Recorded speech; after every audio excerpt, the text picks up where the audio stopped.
Hello વિદ્યાર્થી મિત્રો, કેમ છો? હું છું ભૂમિ અને માય ગુરુકુલમાં આપ સૌનું હાર્દિક હાર્દિક હાર્દિક સ્વાગત છે. વિદ્યાર્થી મિત્રો, આજે આપણે ધોરણ 9 નો વિજ્ઞાન વિષય ભણવાના છીએ અને આપ સૌ સ્ક્રીન પર જોઈ શકો છો કે વિજ્ઞાનનો પ્રથમ પાઠ એટલે કે આપણી આસપાસમાં દ્રવ્ય અને એના વિશે શરૂઆત કરવાના છીએ. તો વિદ્યાર્થી મિત્રો, આ પાઠ પૂરો થાય ને ત્યાં સુધી તમારે જોડાઈ રહેવાનું છે, બરાબર? અને જો નવા હોય તો જલ્દીથી સબસ્ક્રાઇબ કરો ચેનલને અને શાંતિથી હવે આપણે ભણવાનું શરૂ કરીએ છીએ. ચલો, તો આપણી આસપાસમાં દ્રવ્ય. સૌથી પહેલા તો કે પાઠની શરૂઆત કરતા પહેલા છે ને આપણે શું જોઈશું કે આ આખા પાઠની અંદર આપણે કયા કયા ટોપિક્સનો અભ્યાસ કરવાનો છે. તો આ રહી તમારા માટે સ્લાઇડ. શું ભણીશું ભાઈ સાહેબ? વિચાર તો આવે ને કે આ પાઠમાં ભણવાનું શું છે સાલું. તો ચલો, પહેલો ટોપિક છે દ્રવ્યનો ભૌતિક સ્વભાવ, એની પ્રકૃતિ એવી છે, બરાબર? બીજો ટોપિક છે દ્રવ્યના કણોની લાક્ષણિકતાઓ. ત્રીજો ટોપિક છે દ્રવ્યની અવસ્થા. ચોથો ટોપિક, શું દ્રવ્ય પોતાની અવસ્થા બદલી શકે છે? અને છેલ્લો ટોપિક છે બાષ્પીભવન. તો મિત્રો, સૌથી પહેલા તો કે ભાઈ આ દ્રવ્ય કહેવાય કોને? આ આખા પાઠમાં એક શબ્દ મને બહુ જ ખૂંચે અને એ છે દ્રવ્ય, બરાબર? હવે આ જો 5 ટોપિકની અંદર આપણે દ્રવ્ય વિશે જ ભણવાનું છે, તો પહેલા આપણને ખ્યાલ તો હોવો જોઈએ ને કે દ્રવ્ય કોને કહેવાય. તો એ પણ સમજાવી દઉં તમને. વાહ, સરસ! કેટલું સરસ ચિત્ર દેખાય છે તમને. જુઓ, એક દેખાય છે, આ શું કહેવાય? સિંહ જ કહેવાય ને? હા, તો સિંહની આકૃતિ. એક જીરાફ છે, એપલ, પાણી, પેન્સિલ, પેન, ઘર, મકાન, બરાબર?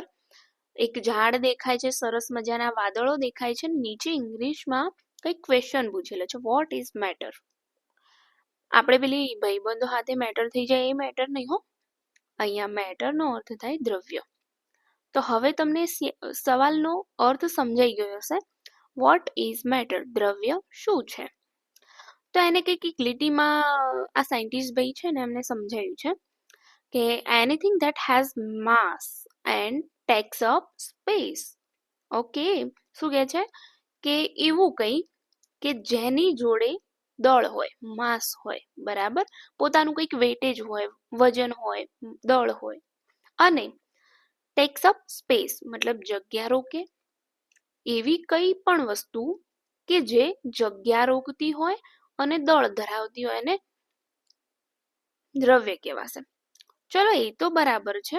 વ્યાખ્યા તો આપણે જોઈ, ઇંગ્લિશનું આપણે ગુજરાતીમાં કન્વર્ટ કર્યું. પરંતુ આની શરૂઆત ક્યાંથી થઈ, કેવી રીતે થઈ, અને શરૂઆતના સમયમાં લોકો કઈ રીતે એને સમજતા હતા, એ બધું આપણે થોડો અભ્યાસ કરી લઈએ. તો નેક્સ્ટ સ્લાઇડમાં પહેલો જ સવાલ કે દ્રવ્ય શું છે? તો આપણી આસપાસ નજર કરતા આપણને જુદા જુદા આકાર, કદની વસ્તુઓ દેખાતી હોય અને આ દરેક વસ્તુઓ જે તે સામગ્રીમાંથી બનેલી હોય. જેમ કે ઈંટ છે, બરાબર? તો ઈંટ શેમાંથી બનેલી? રેતીમાંથી બનેલી હોય. તો રેતી આપણા માટે શું થઈ ગયું? દ્રવ્ય.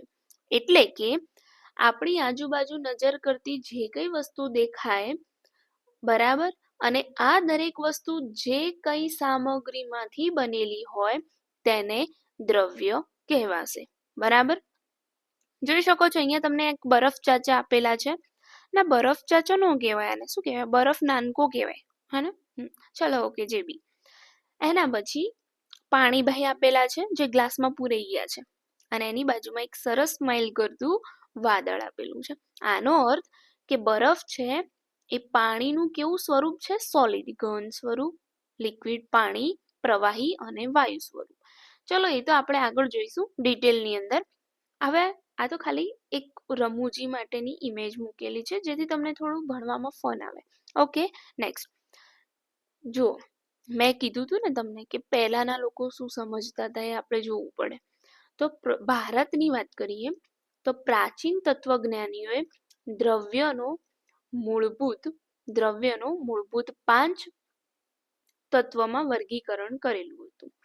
પહેલું તત્વ છે વાયુ, બીજું પૃથ્વી, અગ્નિ, આકાશ અને પાણી. મતલબ આ તત્વજ્ઞાનીઓ એટલે કે વિચારક, જે સૌથી વધુ વિચાર કરી અને બરાબર અને અંતિમ તારણો પર આવે ને એમને તત્વજ્ઞાનીઓ કહેવાય. જે મતલબ ઊંડાણપૂર્વક અભ્યાસ કરતા હોય, વિચારી શકતા, વિચારશીલતા ધરાવતા હોય એવા વ્યક્તિઓ. તો ભારતના જે પ્રાચીન તત્વજ્ઞાનીઓ છે ને એ તત્વજ્ઞાનીઓએ દ્રવ્યનો 5 ભાગમાં વહેંચ્યા છે. પહેલો વાયુ, પૃથ્વી, અગ્નિ, આકાશ અને પાણી. મતલબ એમનું કેવું એવું હતું કે આપણી આજુબાજુ જે કઈ વસ્તુ છે ને એ આ મૂળભૂત 5 વસ્તુમાંથી બનેલી હશે. વાયુ એટલે કે હવા, બરાબર. પૃથ્વી એટલે કે આપણી સમગ્ર પૃથ્વીનો ગોળો, એની વાત છે. ત્રીજું એટલે અગ્નિ, અગ્નિમાંથી, બરાબર. આકાશ અને પાણી. પહેલાના જમાનામાં કેવું હતું કે વધારે વૈજ્ઞાનિક ખ્યાલો વિકસિત નતા, હજુ શરૂઆત હતી, બરાબર. ત્યારે કંઈક એમને આ રીતે વર્ગીકૃત કર્યું હતું. ભારતના વૈજ્ઞાનિકો સિવાય, તત્વજ્ઞાનીઓ સિવાય, ગ્રીક તત્વજ્ઞાનીઓનું પણ એવું માનવું હતું કે દ્રવ્ય 5 તત્વોમાંથી બનેલું છે.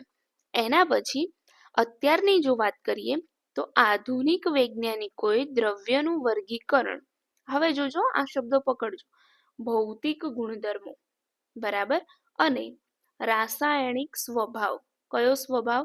રાસાયણિક સ્વભાવના આધારે કર્યું. ફરી એકવાર કહું છું તમને કે આધુનિક વૈજ્ઞાનિકોએ દ્રવ્યનું વર્ગીકરણ ભૌતિક ગુણધર્મ અને રાસાયણિક સ્વભાવના આધારે કર્યું હતું. ચલો ભાઈ, હવે સવાલ થાય કે આ ભૌતિક ને રાસાયણિક છે શું? તો તમને થોડી એક બેઝિક માહિતી આપું ને, તો કોઈ પણ વસ્તુ ધારો કે આપણે લઈ લઈએ પાણી, બરાબર. તો પાણી જે છે બહારથી કેવું દેખાય છે, એનો રંગ કેવો છે, સ્વાદ કેવો છે, એની ગંધ કેવી છે, સ્મેલ એટલે સારી, ખરાબ અથવા કઈ જ નથી આવતી. તો એ જે આપણે બહારથી એને ઓબ્ઝર્વ કરીએ ને તો એને કહેવાય એના ભૌતિક ગુણધર્મો, બરાબર. એના પછી બીજું છે કે એનો રાસાયણિક સ્વભાવ. રાસાયણિક સ્વભાવ બોલે તો અચ્છા સુનાતે હૈ. તો રાસાયણિક સ્વભાવ એટલે કે જેમ આપણે એક મકાન હોય ને તો મકાનની પાયાની વસ્તુ શું હોય? ઈંટ હોય. એ જ રીતે કોઈ પણ પદાર્થ છે, પાણી જ છે, બરાબર. તો પાણીનો એકદમ નાનામાં નાનો ઘટક, એટલે કે એને રસાયણિક ભાષાની અંદર H2O એટલે કે હાઇડ્રોજનના 2 અને ઓક્સિજનનું એક તત્વ ભેગા મળીને એક અણુ બનાવે ને જેને કહેવાય પાણીનો અણુ H2O, બરાબર. તો આ જે કંઈક છે ને રસાયણ, કે એની અંદર કયા કયા તત્વો જોડાયેલા છે, બરાબર, કેવા બંધનો છે એમની વચ્ચે, હાઇડ્રોજન છે તો હાઇડ્રોજનના કેટલા છે, ઓક્સિજન છે તો ઓક્સિજનના કેટલા તત્વો જોડાયેલા છે, મતલબ એ કોની સાથે બીજી અન્ય પ્રક્રિયા કરી શકે છે. તો આ બધું ભણવાનું આવશે ને ત્યારે તમને સમજાઈ જશે કે રાસાયણિક સ્વભાવ કોને કહેવાય, બરાબર. તો અત્યારે સમજો કે આધુનિક વૈજ્ઞાનિકોએ દ્રવ્યના વર્ગીકરણ માટે કયા 2 ગુણધર્મો અથવા તો કયા 2 સ્વભાવ ઉપર આધાર રાખ્યો છે? તો પહેલો ભૌતિક અને બીજો રાસાયણિક. ઓકે, ચલો વિદ્યાર્થી, તમે મારા વહાલા વિદ્યાર્થી, ડાયા વિદ્યાર્થીઓ છો, સમજાઈ ગયું? ચલો નેક્સ્ટ હવે આગળ જઈએ. તો કે ચલો, હા, હવે મેં તમને અવતરણ ચિહ્નમાં એક શુદ્ધ રીતે વ્યાખ્યા આપી છે. શુદ્ધ વ્યાખ્યા કહીએ ને, સર્વગુણ સંપન્ન વ્યાખ્યા. તમારે એક્ઝામમાં પૂછાય ને કે દ્રવ્ય કોને કહેવાય એક વાક્યમાં, તો તમારે આ વ્યાખ્યા લખવાની: જે વસ્તુ જગ્યા રોકે અને દળ ધરાવે તેને શું કહેવાય? દ્રવ્ય કહેવાય, બરાબર. તમે બાજુમાં આકૃતિ જોઈ શકો છો, થોડીક ઊંડાણપૂર્વકની છે પણ સમજાય છે કે આ લિક્વિડ પાણી આપેલું છે, બરાબર. અહીંયા તમને સોલિડ બરફ આપેલો છે, બરફનું વરાળમાં રૂપાંતર થઈ રહ્યું છે, બરાબર. તો મતલબ કે જે કંઈ આખી સમગ્ર સૃષ્ટિ છે ને એ દ્રવ્યની જ બનેલી છે. દ્રવ્ય સિવાય તમને કંઈ જોવા મળશે નહીં, બરાબર. હવે તમને અહીંયા ઉદાહરણ આપેલા છે. કયા કયા ઉદાહરણ? જેમ કે હવા, આપણે શ્વાસમાં શું કરીએ છીએ? કયો વાયુ તો બરાબર છે, પરંતુ એક બેઝિક વસ્તુથી શરૂઆત કરીએ તો શ્વાસમાં આપણે શું લઈએ? હવા લઈએ. પાણી ખેંચીએ છીએ કઈ? ના. કે પછી પેલું શું કહેવાય, ઘન કોઈ વસ્તુ, માટી ખેંચીએ છીએ? ના. તો આપણે શ્વાસમાં શું લઈએ છીએ? હવા. કયો વાયુ પૂછાય તો શું કહેશો? ઓક્સિજન વાયુ. સરસ મારા ડાયા વિદ્યાર્થીઓ. તો આપણે શ્વાસમાં શું લઈએ? હવા જ ખેંચીએ, બરાબર. તો હવા, ખોરાક, ખોરાકમાં ભાઈ ખાઓ ને ખીચડી કઢી શાક ને શાક, રોટલી શાક, બરાબર, આ બધું. તો કે હવા, ખોરાક, પથ્થર, પછી બીજું વાદળ. હા, આકાશમાં સફેદ સફેદ કેવા અલગ અલગ આકારના વાદળ તરતા હોય, તો એ વાદળ, તારા, વનસ્પતિ. વનસ્પતિ તમારી આજુબાજુ તમે જોઈ શકો છો, લીમડાનું ઝાડ હોય ને, સીસમનું હોય ને, વડલો હોય ને, આ બધું જ. પછી નાની મોટી ઘાસ ઉગેલું હોય તો આ બધી વનસ્પતિ, બરાબર. એના પછી પ્રાણી, કૂતરું, બિલાડું, બરાબર, જે કઈ દેખાય પ્રાણી. પેન, પેન્સિલ, કાગળ, આ બધી જ વસ્તુઓ શું છે? દ્રવ્ય કહેવાશે. શું કહેવાશે? દ્રવ્ય.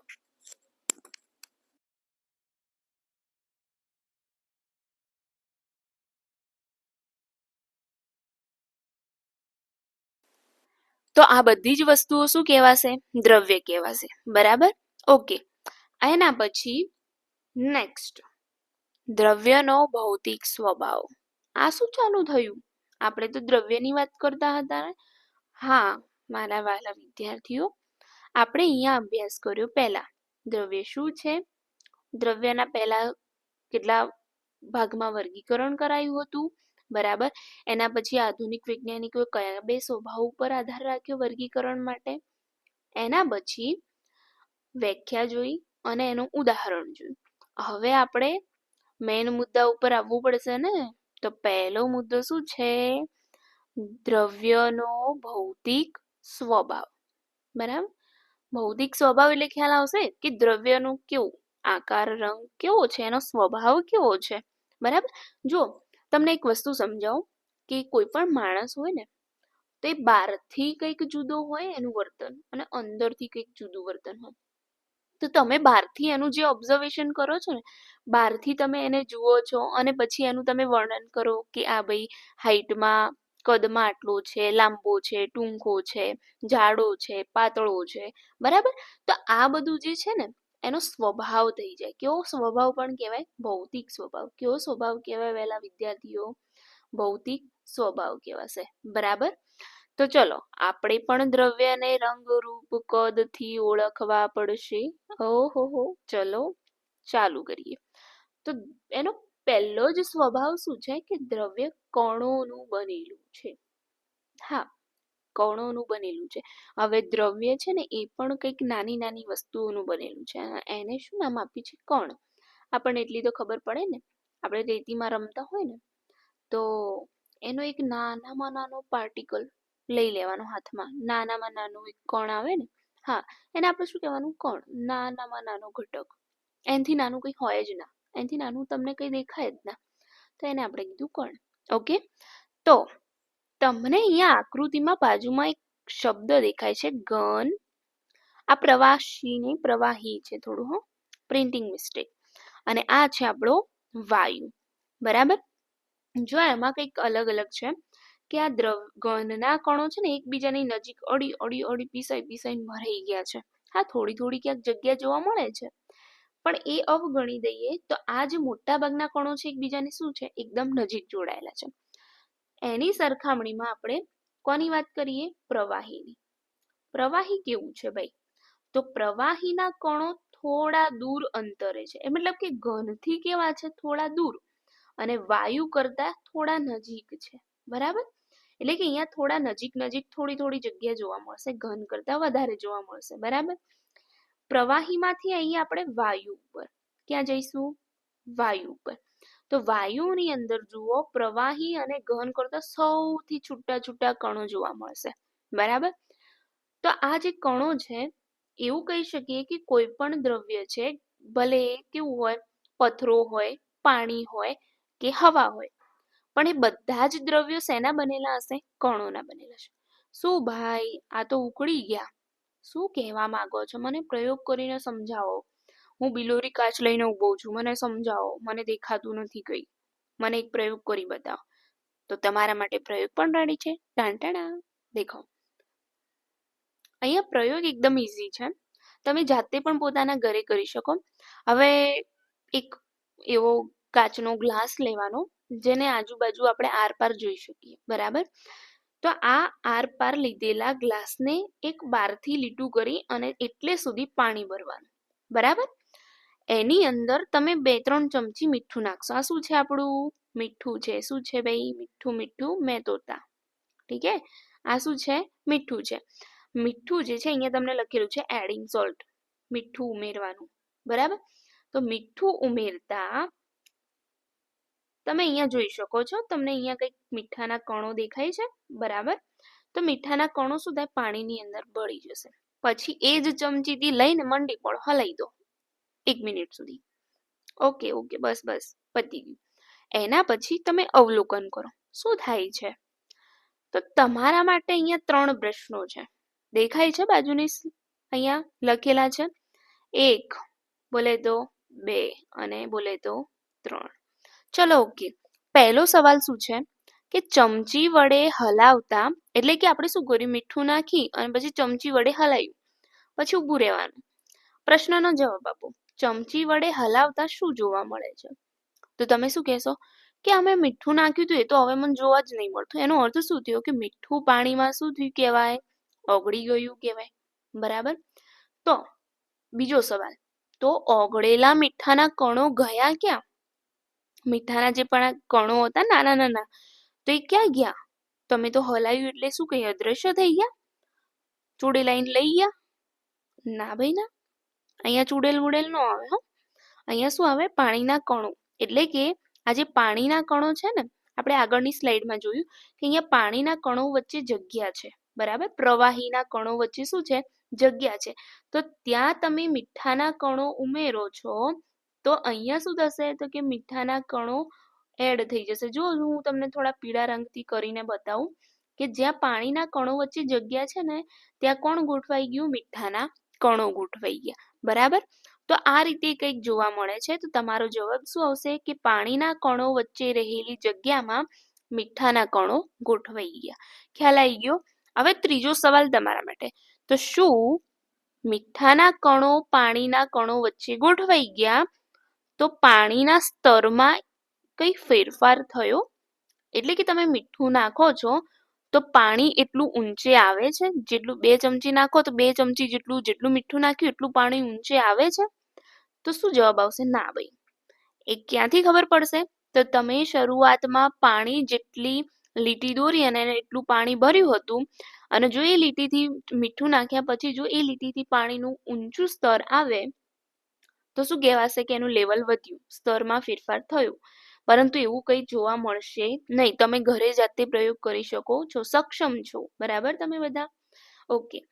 તો તમારે આ ત્રણેયનો જાતે પ્રયોગ કરી અને મને સવાલના જવાબ આપવાના છે. અહીંયા મેં તમને ઇઝીએસ્ટ પડે એટલા માટે જણાવી તો દીધું, પરંતુ જાતે પ્રયોગ કરશો ને, બહુ ડાયા છો તમે બધા, ઠીક છે. ચલો હવે આગળ જોઈએ. તો કે ભાઈ આ બધું તો કર્યું, નાટક તો કર્યા. ના ના, નાટક ના કહેવાય, પ્રયોગ કર્યો કહેવાય ભાઈ. પ્રયોગ કર્યો તો તમને શું જોવા મળ્યું? તમે શું નિર્ણય ઉપર આવ્યા? તો એવો નિર્ણય લઈ શકું હું કે દ્રવ્ય જે છે એ સતત કણોનું બનેલું છે. જો મારે આ સતત શબ્દ ના, તો શું કહેવાય? કે દ્રવ્ય કણોનું બનેલું છે. એવું પણ તમે કહી શકો કે આ દ્રવ્ય શેનું બનેલું છે? કણોનું બનેલું છે. સરસ, વેરી ગુડ. ઓકે. હવે તમે બીજું વધારે જોઈ શકો છો કે how do we know matter is made of tiny particles? કઈ રીતે? તો જો અહીંયા તમને શું કીધું છે કે એક પાણી છે અને પાણીની અંદર તમે કંઈક ઉમેરો છો, મીઠું જ છે આ, બરાબર. આ મીઠું છે, ચોરસ મીઠુંનો એક મોટો કણ બતાવેલો છે. મીઠું ઉમેરો છો તો એ શું થાય છે? તો કે ઉમેરાઈ જાય છે. પાણીના સ્તરમાં કંઈ ફેરફાર થતો નથી ને ઓગળી જાય છે. તો એનો મતલબ કે પાણીમાં ભળી ગયું, પાણીના કણો વચ્ચે ગોઠવાઈ ગયું. બીજું એક તમને છે ડિસોલ્વિંગ, મતલબ કે પાણી લો, પાણીના આજુબાજુ તમે લીટી દોરી દો, બરાબર, જેથી આપણને ખ્યાલ આવે કે અહીંયા પાણીનું સ્તર હતું. પછી શું કરો? તો કે આપણે પેનની શાહી હોય ને, એ શાહીનું એક ટીપું નાખો અંદર પાણીમાં, પછી હલાવો. તો હલાવાથી પાણી કેવું થઈ જશે? રંગીન થઈ જશે. એનો મતલબ શું થયો? કે પાણીની અંદર શું ભળ્યું? શાહીનું ટીપું ભળી ગયું, બરાબર. તો આ શાહીનું ટીપું ભળ્યું અને આખું પાણી રંગીન થઈ ગયું, તો બંને મિક્સ થઈ ગયા તો શાહીના કણો અને પાણીના કણો છૂટા દેખાશે ના. એનો અર્થ શું થયો કે શાહીના જે કણો છે પાણીના કણો વચ્ચે ગોઠવાઈ ગયા. ખ્યાલ આવ્યો તમને? આ જે આકૃતિ છે ને બહુ જ ઉપયોગી છે. આનો શાંતિથી ઓબ્ઝર્વ કરજો. અને હા વિદ્યાર્થી મિત્રો, એક વાત કહેવી હતી કે તમારે આ પીડીએફ જોઈતી હોય ને તો કોમેન્ટ બોક્સની અંદર પીડીએફ કોમેન્ટ કરજો, જેથી આપણે એક ટેલિગ્રામ ચેનલ બનાવી અને ત્યાં તમને ફ્રી ઓફ પીડીએફ પ્રોવાઈડ કરી દઈશું, બરાબર? અને અહીંયા આપણે દ્રવ્યનો પહેલો પાર્ટ, પહેલો ટોપિક એટલે કે દ્રવ્યનો ભૌતિક સ્વભાવ, બરાબર? અને એનો પહેલો મુદ્દો જે છે કે દ્રવ્ય કણોનું બનેલું છે, પ્રયોગો દ્વારા સારી એવી આકૃતિઓ દ્વારા સમજ્યા, બરાબર? તો આ આપણું સેશન અહીં સુધી જ. પછી આગળના મુદ્દા છે નેક્સ્ટ ટોપિક નવા સેશન સાથે લઈને આવીશું, નવા વિડીયો સાથે મળીએ. જો વિડીયો ગમ્યો હોય તો લાઈક કરજો અને થોડું મને પ્રોત્સાહન મળે, જેથી શેર કરવાનું પણ ભૂલતા નહીં, બરાબર? અને આપ સૌનો ખૂબ ખૂબ આભાર છેક સુધી જોડાઈ રહેવા માટે. ફરી એકવાર નવા વિડીયો સાથે મળીએ. ત્યાં સુધી જય હિન્દ, જય ભારત, ધન્યવાદ.